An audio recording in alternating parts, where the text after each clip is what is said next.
Vijayawada Kanakadurga temple. అది 1955 సంవత్సరం. అప్పుడు ఏపీ ఇవ్వడానికి ఎగ్జాక్ట్ గా ఒక 1 year ముందు రోజులు మారాయి అనే ఒక మూవీ రిలీజ్ అయింది. అది అక్కినేని నాగేశ్వరరావు గారు యాక్ట్ చేసిన మూవీ. ఏంటి వీడు దుర్గమ్మ టెంపుల్ అని స్టార్ట్ చేసి మూవీకి వచ్చాడని కన్ఫ్యూజ్ అవ్వకండి.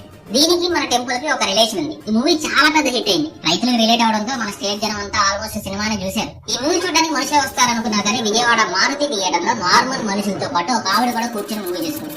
అది సెకండ్ షో అవడం వల్ల మూవీ అయిపోయాక బయటకు వచ్చి అక్కడ ఉన్న రిక్షా అతన్ని ఇంద్రకీలాద్రి దగ్గరికి వెళ్ళాలని చెప్పి ఆమె అడిగిందంట. ఆ రిక్షా అతను కూడా సరే అమ్మ రండి అని ఎక్కించుకుని తొక్కుతున్నాడు. చాలా సేపు వరకు మొత్తం సైలెంట్ గా ఉంది అట్మాస్ఫియర్. ఆ రిక్షా అతని పేరు వెంకన్న. కష్టపడి తొక్కుతున్నాడు. ఎత్తొచ్చింది అండ్ వెంటనే రిక్షాలో కూర్చున్నాను. ఏంటి నేను దిగిపోనా పోని వెనకాల ఉన్న రిక్షా ఎక్కిన తర్వాత ఫస్ట్ టైం మాట్లాడిందంట. అయ్యో పర్లేదమ్మా ఈ కష్టం నాకు అలవాటని తొక్కుతున్నాడు. అప్పుడు టైం ఆల్మోస్ట్ 12 దాటేసింది. అప్పుడు వెనకాల ఉన్న ఏంటయ్యా నీకు భయం లేదా ఈ టైంలో కూడా పని చేస్తామని అడిగింది. ఎందుకు ఇలా అడిగిందంటే ఒకప్పుడు విజయవాడలో అర్ధరాత్రి దాటిన తర్వాత ఎవ్వరు కూడా బయట తిరిగేవాళ్ళు కాదు. ఎందుకంటే అప్పట్లో ఒక నమ్మకం ఉండేది, ఈ విజయవాడని కాపాడే దుర్గమ్మ నైట్ టైంలో విజయవాడలో తిరుగుతూ ఉండేదని. ఆ టైంలో బయట నిద్రపోవడం కూడా మానేసేవాళ్ళు. ఇన్కేస్ ఎవరైనా బయట పడుకుంటే వాళ్ళకి గజ్జల సౌండ్స్ వినిపించేవని చాలా మంది చెప్పేవాళ్ళు. సో ఈవిడ కూడా అతనికి భయం లేదని అడిగింది. వెంకన్న దానికి రిప్లైస్ ఊరుకోండమ్మా నా తల్లి నా అమ్మ దుర్గమ్మ, అలాంటిది ఏ బిడ్డకైనా తన తల్లి అంటే ఎలా భయపడతారు నేను అంతే అని చెప్పాడు. ఆ తర్వాత సమాధానం రాలేదు వెనకరండి. ఇంద్రకీలాద్రి కొండ దగ్గరికి వచ్చాక అక్కడ ఏ ఇంటికి తీసుకెళ్లాలో చెప్పండి అమ్మా అని అడిగారు వెంకన్న. కానీ వెనక నుంచి ఎలాంటి రెస్పాన్స్ రాలేదు. వెనక్కి తిరిగి చూశాడు. చూస్తే వెనకాల ఎవ్వరూ లేదు. కంగారు కట్టేడు చూస్తుంటే ఆమె ఇంద్రకీలాద్రి మెట్లు పైకి ఎక్కుతూ కనిపించింది. ఆమె డబ్బులు ఇవ్వలేదని గట్టిగా అరిచాడు వెంకన్న. ఈసారి ఆమె దగ్గర నుంచి రిప్లై వచ్చింది. ఈసారి నీ తలపాగాలో పెట్టేసారి చూసుకో అని చెప్పింది. ఆ తలపాగాలో పెట్టడం ఏంటమ్మా, నన్ను ఎప్పుడు పట్టుకున్నారో నేను నిల్చొని రిక్షా తగ్గుతుంటే అని వెంకన్న డౌట్ గానే తలపాగా తీశాడు. అందులో 10 రూపాయలు ఉన్నాయి. ఆ 10 రూపాయలతో పాటు ఒక బంగారు గాజు కూడా ఉంది. అమ్మ ఈ గాజు ఎవరిదేని ఆ మెట్లు వైపు చూశాడు. అతను చూస్తూ ఉండగానే నవ్వుతూ ఆమె మాయమైపోయింది. ఒకసారిగా వెంకన్న భయం వేసి గట్టిగా అరవడం స్టార్ట్ చేశాడు. వెంటనే చుట్టుపక్కల వాళ్ళు ఏమైందని వచ్చి చూస్తే ఏమైందని అడిగితే వాళ్ళందరికీ ఇక్కడ జరిగింది మొత్తం ఎక్స్ప్లెయిన్ చేశాడు. అప్పుడు అక్కడ ఉన్న వాళ్ళు అడిగారు ఆమె చూడడానికి ఎలా ఉందని. ఇప్పుడు వెంకన్న చెప్పడం స్టార్ట్ చేశాడు. ఎర్ర చీరతో పెద్ద బొట్టు పెట్టుకుని ఆమె ముఖం నాకు కనిపించలేదని చెప్పాడు. అతను చెప్తూనే వెంకన్నకు అర్థమైంది అతను ఎంతసేపు మాట్లాడింది అతని తల్లి దుర్గమ్మతోనే అని. ఇలా ఒకటి అది చాలా జరిగే విజయవాడ. అసలు ఎలా మహిషాసురుడిని అంతం చేశాక దుర్గమ్మ ఇక్కడ కనకదుర్గ అయిందని మీలో ఎంతమంది తెలుసు? ఒక జంతువుకి రాక్షసుడికి పుట్టిన వాడిని చంపడానికి అమ్మవారు ఎందుకు అవతరించారు? ముక్కు పడకి ప్రపంచం అంతపడడానికి లింక్ ఏంటి? ఈ టెంపుల్ గురించి వీడియో చేయాలని నేను చాలా రోజుల నుంచి అనుకున్నా, కానీ ఆ దుర్గమ్మ అనుకోలేదేమో ఏం మరి కుదరలా. సో ఫైనల్ గా రీసెంట్ గా మనం 1 million అయింది, అమ్మ చేపిస్తుంది. సో లేట్ చేయకుండా వీడియో స్టార్ట్ చేద్దాం.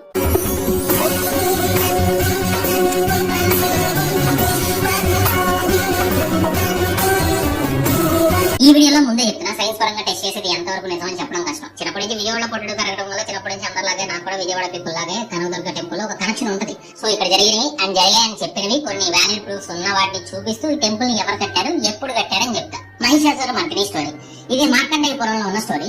ధనువు అనే ఒక రాక్షస రాజుకి రంభ అండ్ ఖరాబా అని 2 కొడుకులు ఉన్నారు. వీళ్ళని రంభుడు కరంబుడు అని కూడా అంటారు. అయితే ఇద్దరికి కూడా పిల్లలు లేరు. పిల్లలు లేకపోవడంతో ఏం చేయాలని ఆలోచిస్తుంటే అతని మంత్రులు వీళ్ళని తపస్సు చేయమని ఐడియా చేస్తారని వాళ్ళు కూడా అలాగే అని చెప్పి తపస్సు చేయడానికి వెళ్తారు. కరంబుడు నీటి లోపల ఉండి తపస్సు చేస్తుంటే రంభుడు చుట్టూ 5 types ఆఫ్ ఫైర్ పెట్టుకుని మధ్యలో ఉండి తపస్సు చేస్తారు. కొన్ని రోజులు గడిచాయి. ఇద్దరు అసలుకే రాక్షసులు, పైగా ఇంకొక వరప్రసాదంతో ఇద్దరికి కూడా ఇంకో 2 రాక్షసులు పుట్టారనుకోండి. అంటే పవర్ఫుల్ రాక్షసులు పుడితే చాలా డేంజర్ అని ఇంద్రుడు వీళ్ళ తపస్సుని డిస్టర్బ్ చేయాలని అతని సభలో వాళ్ళతో డిస్కస్ చేస్తూ ఫైర్ మధ్యలో ఉన్న రంభుడిని ఆపడం కష్టం కానీ నీటిలో ఉన్న కరంబుడిని అంతం చేయొచ్చని చెప్పాడు. సో ఇంద్రుడు ఒక క్రొకడైల్ రూపంలో వెళ్లి కరంబుడిని అంతం చేస్తాడు. అండ్ ఆ విషయం తెలిసిన రంభుడు తన అన్నని చంపిన వాళ్ళని ఊరికే వదలకూడదని ఇంకా ఘోరంగా అగ్నిదేవుడికి తపస్సు చేయడం స్టార్ట్ చేశాడు. అండ్ ఫైనల్ గా కొంత టైంకి రంభుడు ముందుకి అగ్నిదేవుడు వచ్చి ఏం వరం కావాలని అడిగితే దానికి రంభుడు తనకి ముల్లోకాలు జయించి కొడుకు కావాలని కోరుకుంటాడు. అగ్నిదేవుడు సరే నేను వర్ణించి నీకు ముల్లోకాలను జయించి కొడుకు పడతాడు, కానీ నువ్వు ఎవరినైతే ఫస్ట్ చూడంగానే ఇష్టపడతావో వాళ్ళతోనే నువ్వు కొడుకుని కంటావు అని చెప్పాడు. దీని తర్వాత రంభుడు ఇంకా కొంతమంది దేవుళ్ళకి తపస్సు చేసి చాలా వరాన్ని పొందుతాడు. అందులో ఒకటి చావు లేకుండా వరం కావాలి అని అడుగుతాడు. కానీ తెలుసుగా కంప్లీట్ గా చావు లేకుండా వరం ఇవ్వరు. సో లిస్ట్ చెప్తారు. అసుర దేవతలు యక్షుల చేతిలో చావు రాకూడదు. సో ఈ అన్ని వరాలు ఇచ్చిన తర్వాత కూడా రంభుడు ఒకరోజు యక్షుల గార్డెన్ లో తిరుగుతూ ఉండగా ఒక ఫిమేల్ బఫెల్లోని చూడగానే తెలియని ఒక ఫీలింగ్ వస్తుంది. అప్పుడు అగ్నిదేవుడు వరం గుర్తొచ్చి ఈ బఫెల్లోతోనే పిల్లోని కనాలని అనుకుంటాడు. అండ్ ఆ ఫిమేల్ బఫెల్లో అప్పుడు ప్రిన్సెస్ శ్యామల శాపం వల్ల ఈ జన్మలో బఫెల్లోగా పుట్టిందంట. అప్పుడు రంభుడు తన రూపాన్ని దున్నపోతులా మార్చుకుని ఆ ఫిమేల్ బఫెల్లోతో కలుస్తాడు. కలిసిన తర్వాత మళ్ళీ నార్మల్ అయ్యి ఫిమేల్ బఫెల్లోని తీసుకుని పాతాళ లోకానికి వెళ్తాడు. కొన్ని రోజుల తర్వాత ఆ ప్రెగ్నెంట్ తో ఉన్న ఫిమేల్ బఫెల్లోకి ఇంకొక పెద్ద దున్నపోతు వస్తాడు. దాని నుంచి ఈ ఫిమేల్ బఫెల్లోని కాపాడే ప్రాసెస్ లో రంభుడు చనిపోతాడు. ఎందుకంటే రంభుడు అడిగిన వరంలో జంతువుల్ని ఇగ్నోర్ చేస్తాడు. సో యానిమల్ చేతిలో చావస్తుంది. అండ్ రంభుడిని కాల్చే టైంలో తన ప్రేమను చూపించడానికి ఈ ఫిమేల్ బఫెల్లో కూడా మంటల్లో దూకేస్తుంది. అప్పుడు ఆ మంటలకి తగిలిన తర్వాత అగ్నిదేవుడు వరం పనిచేసి ఆ మంటల నుంచి ఒక బాబు పుడతాడు. అతని తల దున్నపోతు అండ్ బాడీ మనిషిలా ఉండడంతో అతనికి మహిషాసుర అనే ఒక పేరు పెట్టారు. ఆ మహిషాసురుడు తను అనుకున్నప్పుడు తన బాడీని చేంజ్ చేసుకోగలడు. ఈ మహిషాసురుడు చిన్నకారముడు చనిపోవడానికి కారణం ఇంద్రుడు అని, అతని తండ్రి రముడు చనిపోవడానికి కూడా దేవతల కారణం అనుకుంటున్న మహిషాసురుడు మొత్తం అన్ని లోకాల్ని రూల్ చేయాలని అండ్ ఇతని చంపడానికి కూడా ఎవరో ఒకళ్ళు వస్తారని చెప్పి మహిషాసురుడు ముందు నుంచి గెస్ చేస్తూ భయపడుతూ ఉన్నాడు. సో ఇతను కూడా తపస్సు చేసి పవర్స్ తెచ్చుకోవడం స్టార్ట్ చేశాడు. అండ్ అన్ని పవర్స్ వచ్చాయి. అనుకున్న తర్వాత యాజ్ యూజువల్ గా అందరూ రాక్షసులు లాగానే చావు లేకుండా వరం కావాలని కోరుకున్నాడు. అయితే వాళ్ళ నాన్న చేసిన తప్పు చేయకుండా తపస్సు చేసిన ఏ మేలు కూడా నన్ను చంపకూడదు అని వరం అడిగాడు. ఆ వరం తీసుకున్న తర్వాత భూలోకానికి మొత్తాన్ని కంట్రోల్లోకి తీసుకున్నాడు. అండ్ నెక్స్ట్ దేవలోకానికి కూడా యుద్ధానికి వెళ్ళి వాళ్ళని కూడా గెలిచాడు. పవర్ ఉన్న వాళ్ళందరూ కూడా ఇదొక టైంలో తపస్సు చేస్తూ ఉంటారు కాబట్టి అతను ఓడించలేకపోయారు. ఇంద్ర సింహాసనం మీద కూర్చొని అతను దేవుళ్లకు కూడా కింగ్ అని అనౌన్స్ చేశాడు. మహిషాసురుడు ఈ పవర్స్ తో మొత్తం అందరినీ ఇబ్బంది పెట్టడం స్టార్ట్ చేశాడు. చెప్పింది చేయకపోతే చంపించడం, ఇతను పూజలు చేయకపోతే వాళ్ళని చంపించి మిగతా వాళ్ళని భయపెట్టడం చేసేవాడు. చేసేది లేక దేవతలు అండ్ త్రిమూర్తులు అందరూ కలిసి ఏదో ఒకటి చెయ్యాలి అని మాట్లాడుకుంటూ అందరి అంశం నుంచి ఒక తేజస్సును తీశారు. ఆ తేజస్సులన్నీ కలిపి పరాశక్తి 18 చేతులతో వచ్చింది. ఆ శరీరంలో ఒక్కో భాగం నుంచి ఒక్కో దేవుడు అంశ. ఎగ్జాంపుల్, జుట్టు యముడు అంశ, కళ్ళు అగ్నిదేవుడు అంశ, ఇలా అనమాట. సో సింపుల్ గా చెప్పాలంటే మొత్తం అందరి దేవతల శక్తి ఆమెలో ఉంది అని మీనింగ్. ఆ శక్తికి దేవతలందరూ నమస్కరించి వాళ్ళ ఆయుధాలన్నీ ఆ తల్లికి సమర్పించారు. సో ఇప్పుడు ఈ సృష్టిని నడిపించేది ఆమెలో ఉన్న ఈ శక్తే జగన్మాత దుర్గమ్మ. ఇలా ఒక శక్తి ఆవిర్భవించిందని విన్న మహిషాసురుడు భయపడ్డా అని అందాన్ని చూసి మోహించాడు. సో ఇప్పుడు మీకు చెప్పా జగన్మాత అని. అండ్ ఎంత రాక్షసుడైనా ఈ మహిషాసురుడు కూడా ఆమె కొడుకు లాంటి వాడే కదా. సో అతనితో డైరెక్ట్ గా వెళ్లి చంపకుండా పాతాళ లోకానికి వెళ్ళు, అక్కడ పరిపాలించుకోమని వార్త పంపింది. దానికి రివర్స్ లో ఏం చెప్పాడంటే, ఆఫ్టర్ ఆల్ ఒక ఆడది నన్ను ఏం చేస్తాను, నన్ను పెళ్లి చేసుకో అతని దూతను పంపించి అడిగాడట. ఇంకా కోపం వచ్చిన జగన్మాత అతన్ని యుద్ధానికి రమ్మని అడిగింది. అండ్ ఆ యుద్ధంలో మహిషాసురుడు చాలా పవర్ఫుల్ సేనాధిపతులను విత్ ఇన్ సెకండ్స్ లో పూడి చేసింది అమ్మవారు. అండ్ అమ్మ మొత్తం సైన్యంతో యుద్ధం చేసి అంతం చేశాక లాస్ట్ కి మహిషాసురుడు అమ్మతో యుద్ధం చేయడానికి రావాల్సి వచ్చింది. అప్పుడప్పుడు మారమని అడిగింది అమ్మ, కానీ అప్పటికి వినకపోతే యుద్ధం చేసి మహిషాసురుడు తన కాళ్ళ కింద తొక్కి పరమశివుడి దగ్గర నుంచి వచ్చిన త్రిశూలంతో పొడిచి అంతం చేసింది.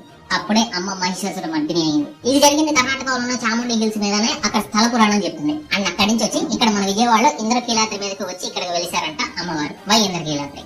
ఇన్ని ప్లేసెస్ ఉండగా ఇక్కడ ఎందుకు వచ్చి వెలిసారు అనడానికి కొన్ని రీజన్స్ ఉన్నాయి. కృతయుగం టైంలో కేలుడు అనే ఒక యక్షుడు అతను దేవి కోసం తపస్సు చేస్తున్నాడు. చాలా ఘోరంగా తపస్సు చేశాక దేవి ప్రత్యక్షం అయ్యాక ఏం వరం కావాలని అడిగితే ఆ తల్లిని ఎప్పుడు తన గుండెల్లో ఉండిపోవాలమ్మా అని కోరుకుంటాడు ఈ కేలుడు. దానికి దేవి సమాధానం చేస్తూ, రాబోయే కాలంలో నేను భూమి మీద అసుర సంహారం చేసి నీ దగ్గర ఉంటాను. సో నువ్వు ఒక పర్వతంగా మారి అక్కడే ఇదే ప్లేస్ లో ఉండు అని చెప్పింది. అందుకే అప్పటి నుంచి ఇది కేలాద్రి అని పిలువబడింది. ఆద్రి అంటే కొండ అని మీనింగ్. అదేంటి శక్తి దేవుడు అందరి నుంచి పుట్టిందని ముందు చెప్పు, ఇప్పుడేమో ఎలా ముందే అంతకు ముందే వరం ఇచ్చిందని ఎలా చెప్తున్నావు అంటే, ఉమా సమిత ఆఫ్ శివ మహాపురాణ ప్రకారం ఇంద్రుడికి పార్వతీదేవి చెప్పొద్ది, నేనే సుప్రీం బ్రహ్మని, నేనే ఓంకారాన్ని, నేనే ఉన్న ప్రతి దాన్ని కూడా నేను. ముందే పార్వతీదేవి శక్తి, కానీ అది బయటికి రావడం మాత్రం ఈ మహిషాసురుడు టైంలో జరిగింది. అలా మహిషాసురుడిని అంతం చేశాక శక్తి ఉగ్ర రూపంలో ఉంది. దేవతలందరూ భయపడిపోయారు. మొత్తం అందరూ కలిసి ఇక్కడ భూమి మీద ఉండి జనాన్ని కాపాడమని చెప్పారు. సో అప్పుడు అమ్మకి ఈ కేలుడు ఇచ్చిన వరం నెరవేర్చడానికి ఈ కేలాద్రికి వచ్చింది. అండ్ అక్కడికి వచ్చాక ఫస్ట్ పూజ చేసిన ఇంద్రుడు కాబట్టి ఇది ఇంద్ర కేలాద్రి అయింది అని చెప్తారు. కానీ అమ్మవారు ఉగ్ర రూపాన్ని ఆ రేంజ్ లో కంట్రోల్ చేయలేకపోయారు. సో అమ్మకి పక్కనే పరమేశ్వరుడు కూడా ఉంటే కొంచెం శాంతిస్తుంది అని చెప్పి సాక్షాత్తు బ్రహ్మదేవుడు వచ్చి ఇక్కడ శత అశ్వమేధ యాగాలు చేసి శివుడిని పూజిస్తారు. అండ్ దానికి మించిన శివుడు కూడా జ్యోతిర్లింగంగా వెలుస్తాడు. బ్రహ్మదేవుడు మల్లికా పువ్వులతో పూజించాడు కాబట్టి ఆయన మల్లికేశ్వర ఆయన పేరుతో పిలుస్తారు. ఇలా ఇక్కడ దుర్గమ్మ అండ్ మల్లికాశ్వర స్వామి వారు వచ్చారు. ఆ తర్వాత ద్వాపర యుగంలో కూడా అర్జునుడు ఈ ఇంద్రకీలాద్రికి వచ్చి పశుపతాస్త్రం కోసం తపస్సు చేశాడు. అండ్ అలా చేసింది ఈ టెంపుల్ లో ఉన్న ప్లేసెస్ లో కాదు, కొండపైన అలా తపస్సు చేసినప్పుడు డైలీ అర్జునుడు ఇక్కడ కింద ఉన్న నదిలో స్నానం చేసి బయటికి రాగానే పూజ చేసుకోవడానికి ఒక శివలింగాన్ని ప్రతిష్ఠిస్తాడు. అదే కింద ఉన్న విజయేశ్వర స్వామి. అండ్ ఇక్కడ ఉన్నప్పుడే పాశుపతాస్త్రం అర్జునుడికి ఇవ్వడానికి ముందు శివుడు అర్జునుడికి ఒక బోయవాళ్లాగా వచ్చి అతనితో యుద్ధం చేస్తాడు. అందులో అర్జునుడు చూపించిన ధైర్యానికి శివుడు మెచ్చి పశుపతాస్త్రం ఇస్తాడు. అండ్ ఇక్కడే అర్జునుడికి వినొచ్చింది కాబట్టి దీన్ని విజయ కైలాద్రి అని కూడా అనేవాళ్ళు. దాని నుంచి వచ్చింది విజయ వాటిక అండ్ విజయవాడ అనే పేర్లు. అయితే ఇక్కడ ఉండి దేవతలతో పూజలు అందుకున్న అమ్మవారు చాలా ఉగ్రంగా ఉండేవాళ్ళు. సో అక్కడికి భక్తులు రావడానికి భయపడేవాళ్ళంట. సో కొంతమంది మనుషులు ఇక్కడికి వచ్చి పూజలు చేయడానికి ధైర్యం చేసేవాళ్ళు. మరి కనకదుర్గమ్మగా ఎలా మారింది అంటే, ఇప్పటివరకు చేసినవి పురాణాలు బేస్ కదా. అయితే శిలాపలకాల ప్రూఫ్ గా ఉన్న స్టోరీ కనకదుర్గమ్మ వారి స్టోరీ. పాలకేతు భూపాల్లోని రాజు రాపించిన ఇన్స్క్రిప్షన్స్ 2 దొరికాయి. ఈ టెంపుల్ దగ్గర అందులో ఒకటి ఇన్స్క్రిప్షన్ లో ఏముందంటే, ఈ కనకదుర్గగా ఎలా మారింది అని చెప్పి స్టోరీ. ఈ స్టోరీ విష్ణుకుందిన డైనస్టీకి చెందిన మహాదేవ వర్మకు సంబంధించింది. ఈ మాధవ వర్మ ఇంద్రకీలాద్రికి వచ్చి దర్శనం చేసుకుని వెళ్ళేవాడంట. బట్ అక్కడ టెంపుల్ లేదు, జస్ట్ నార్మల్ మండపం ఉంది. అయినా కానీ మరి మాధవ వర్మకి ఇక్కడికి వచ్చి పూజ చేసేవాడు. అయితే ఒకరోజు అమ్మవారి ఇక్కడ టెంపుల్ కట్టమని అడిగిందంట. కల్లో కనిపించి అతనికి సంతానం లేని ప్రాబ్లం కి ఈ టెంపుల్ కట్టిస్తే సొల్యూషన్ వస్తుందని చెప్పి టెంపుల్ కట్టించాక ఒక కొడుకు కూడా పుట్టాడు. ఆ కొడుకు మాధవ వర్మ 2 సంవత్సరాల ఏజ్ లో ఉండగానే, అంటే మామూలుగా పిల్లల్ని తీసుకుని రథం మీద ఎవరు వెళ్తుంటే ఒకరోజు ఈవినింగ్ టైం లో బయటకు వెళ్ళినప్పుడు చూసుకోకుండా ఒక చిన్న పిల్లడి మీద నుంచి రథం ఎక్కించేస్తాడు. అంటే ఈవినింగ్ టైం అవడం అండ్ సడన్ గా పిల్లడు అడ్డం అవడంతో ఆపుకోలేక రథాన్ని ఆ పిల్లడి నుంచి వెళ్ళిపోద్దంట. అండ్ ఫ్యామిలీ చింతపడని అనుకుని బ్రతికే ఫ్యామిలీ. సో చనిపోయిన బాబుని తీసుకుని రాజు దగ్గరికి వెళ్తారు. ఆ ఫ్యామిలీ న్యాయం చేయాలి ఎవరని. అంటే మీరే న్యాయం చేయాలని ఎవరో చేశారో పట్టుకుని వాళ్ళకి మరణశిక్ష వేయమని రాజుకి చెప్తారు. తీరా చూస్తే చేసింది తన కొడుకు అని తెలుస్తుంది. సభలో వాళ్ళు కూడా కాబోయే రాజు కదా ఆలోచించండి, మీ కొడుకు కదా అని చెప్పినా కూడా ధర్మం అందరికీ ఒకటే అని చెప్పి అతని కొడుకుని తీసుకెళ్లి అతనే స్వయంగా అతనికి మరణశిక్ష విధిస్తాడు. ఇది చూసిన అమ్మవారు ప్రత్యక్షమయ్యి ధర్మపాలనకు మెచ్చాయని చెప్పి విజయవాడ మొత్తం బంగారు వర్షం కురిపించిందంట. ఆ రోజు ఈ బంగారంతా నేనేం చేసుకుంటా తల్లి, నువ్వే ఇచ్చి నువ్వే కొడుకుని తీసుకెళ్లిపోయావని బాధ అడిగితే ఆ తల్లి చనిపోయిన యువరాజుని అండ్ ఆ రథం కింద పడిన చిన్న పిల్లలను కూడా బ్రతికిచ్చింది. అండ్ కనకపు వర్షం కురిపించిన ఆ దుర్గమ్మ అప్పటి నుంచి కనక దుర్గమ్మ అయింది అని రాసింది. అయితే అమ్మవారు అప్పటికి కూడా ఉగ్ర రూపంలోనే ఉండేవాళ్ళు. సో అప్పుడు జగద్గురు శ్రీ ఆది శంకరాచార్యులు వచ్చి ఇక్కడే మల్లేశ్వర జ్యోతిర్లింగం సరైన కండిషన్ లేదు, మళ్ళీ కొత్త జ్యోతిర్లింగాన్ని ప్రతిష్ఠించి అమ్మవారి ఉగ్ర రూపాన్ని మార్చి శాంత రూపంలో ఉంచి అక్కడ అమ్మవారు ఉగ్రం అవ్వకుండా శ్రీ చక్రాన్ని కూడా ఉంచారని చెప్తారు. అండ్ మీరు కనుక టెంపుల్ కి వెళ్తే అమ్మవారి విగ్రహానికి ముందు ఉంటది ఈ శ్రీ చక్రం. అండ్ అప్పటి నుంచి ఈ వేదిక వేస్ లో పూజలు జరగడం స్టార్ట్ అయ్యాయంట. అండ్ అమ్మవారు మళ్ళీ ఉగ్రం అవ్వకుండా ఉండడానికి ఇక్కడ దుర్గ సహస్రనామం చేయకుండా ఓన్లీ లలితా సహస్రనామాన్ని ఉంచారంట. ఇలా దుర్గమ్మ కనక దుర్గమ్మగా మారి పూజలు అందుకుంటారు. అయితే అమ్మవారి మొక్కపుడక కృష్ణానది టచ్ చేసే ప్రళయం వస్తుందనే స్టోరీకి వస్తే దీనికి కూడా చాలా వర్షన్స్ ఉన్నాయి. అందులో మెయిన్ ఏంటంటే బ్రహ్మం గారి కాలజ్ఞానం. శ్రీ పోతులూరు వీర బ్రహ్మేంద్ర స్వామి గురించి మనందరికీ తెలుసు కదా. ఆయన చెప్పిన కాలజ్ఞానంలో చాలా విషయాలు జరుగుతున్నాయని చాలా సార్లు వింటా ఉంటారు. సో ఆయన కాలజ్ఞానంలో మెయిన్ పాయింట్ ఏంటంటే ఎప్పుడైతే కృష్ణమ్మ దుర్గమ్మ ముక్కు పడకని టచ్ చేస్తుందో అప్పుడు ప్రళయం వచ్చి భూమి అంతం అవుద్ది అని చెప్పారు. దీని గురించి జనం 2012 టైంలో చాలా భయపడ్డారు కూడా. ఎందుకంటే ఆ టైంలో ప్రపంచం అంతం అయిపోతుందని న్యూస్ రావడంతో పాటు సైక్లోన్ నీలం వల్ల కూడా చాలా హెవీ రైన్స్ వల్ల ఫ్లడ్స్ కూడా వచ్చాయి. అండ్ ఆ ఫ్లడ్స్ లో కృష్ణానది పొంగడం కూడా జరిగింది. సో విజయవాడ చుట్టూ ఉన్న జనం కూడా వణికిపోయారు, ఎక్కడ కృష్ణానది నీళ్లు అమ్మవారి ముక్కు పడక దగ్గర వరకు వెళ్తాయేమో అని. బట్ అదే జరగల. కనకదుర్గమ్మ స్పెషల్ ఏంటంటే ఆవిడ స్టోరీస్ డైరెక్ట్ గా చూసానని చెప్పిన దాంట్లో కూడా రాజులు ఉన్నారు, రిక్షా వాళ్ళు కూడా ఉన్నారు. ఇద్దరిని కనిపించింది అమ్మ. ఈ అమ్మకి మనం చేసే పని మన స్టేటస్ ఇవేమీ సంబంధం లేదు. నువ్వు ఎంత గొప్పడైనా అమ్మని చూడాలనుకుంటేనే వెళ్ళగలం. ఎంత పూరైనా గానీ అమ్మ కనపడాలంటే ఇంటికి వస్తుంది. సో అందుకే విజయవాడ ఒకటే కదా, తెలుగు వాళ్ళందరూ అమ్మదేవులు ఉండాలని కోరుకుంటూ మన కనకదుర్గమ్మ వారి చరిత్ర. సో మంచి వీడియో చేశారనుకుంటున్నా. మన నాలెడ్జ్ వర్తన మెసేజ్ ఛానల్ సబ్స్క్రైబ్ చేసుకుని బెల్ ఐకాన్ ఆల్ లో పెట్టుకోండి. అండ్ మా నాలెడ్జ్ వర్తన మెసేజ్ సబ్స్క్రైబ్ చేయండి అండ్ బెల్ ఐకాన్ ఆల్ లో పెట్టుకోండి. వీడియోని మీ ఫ్రెండ్స్ అండ్ ఫ్యామిలీకి ఖచ్చితంగా షేర్ చేయండి అండ్ వీడియో లైక్ కూడా చేయండి. ఈ వీడియో చివరి వరకు చూసిన ప్రతి ఒక్కరు లవ్ యూ సో మచ్. చెప్పండి.